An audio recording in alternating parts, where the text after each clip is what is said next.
My first grade teacher, Mrs. Frances Wilson, God rest her soul, attended my law school graduation.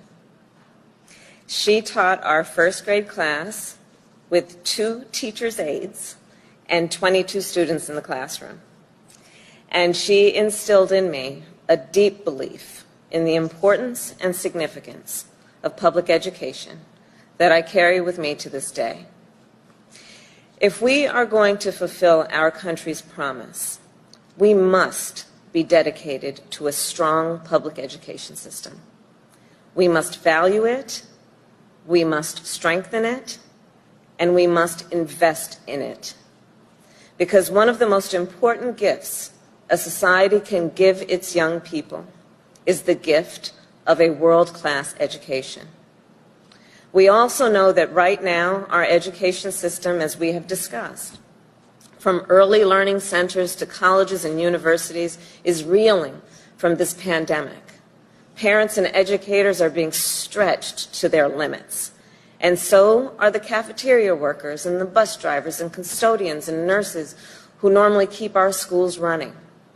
Students at colleges and technical colleges now worry about losing credits, losing financial aid, and losing income from working on campus.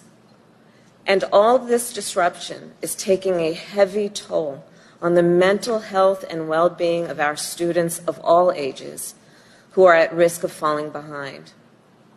At the same time, this pandemic threatens to widen disparities between students of different races and backgrounds, making it harder for those who already were behind to keep up. So first things first, we need to get this virus under control and reopen our schools safely, as the President-elect always says. And that is why the President-elect and I are supporting funding for our education system in this recently passed COVID-19 relief legislation. And we will continue to fight for additional emergency relief for our educators and our schools. And even as we do, we must also build a public education system that lifts up all Americans, regardless of race, background, or zip code. An education system that prepares them with the knowledge and the skills to thrive in a 21st century economy. We must make sure our children are getting the foundation that's so important for lifelong success. We must end the current status quo where school districts with the greatest needs get the fewest resources. And we must remove barriers to opportunity for poor and rural communities and communities of color. The leader that we have announced today will help us do that and unlock the power of an education for all Americans. Dr. Miguel Cardona is not only a seasoned public servant, he is also a former public school teacher and administrator with the experience in the classroom. And he knows what our students, teachers, and schools need to be successful. He has dedicated his career to fighting for our children and dedicated his career to investing in their capacity. And he has a deep belief in the power of a world-class education to help every child everywhere overcome barriers of race, gender, or income to reach their God-given potential.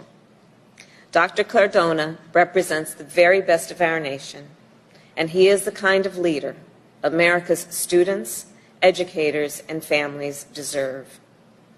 I've always believed that government has 3 principal functions: public health, public safety, and public education. Over the course of the past few weeks, we have announced remarkable leaders who will help contain this pandemic and keep the American people safe and secure. Under Dr. Cardona's leadership, we will work together to put together an outstanding education system that will be within reach for everyone, breaking down barriers to equality, opening new paths to opportunity, and helping to fulfill America's promise to all of our children. Thank you, Mr. President-elect.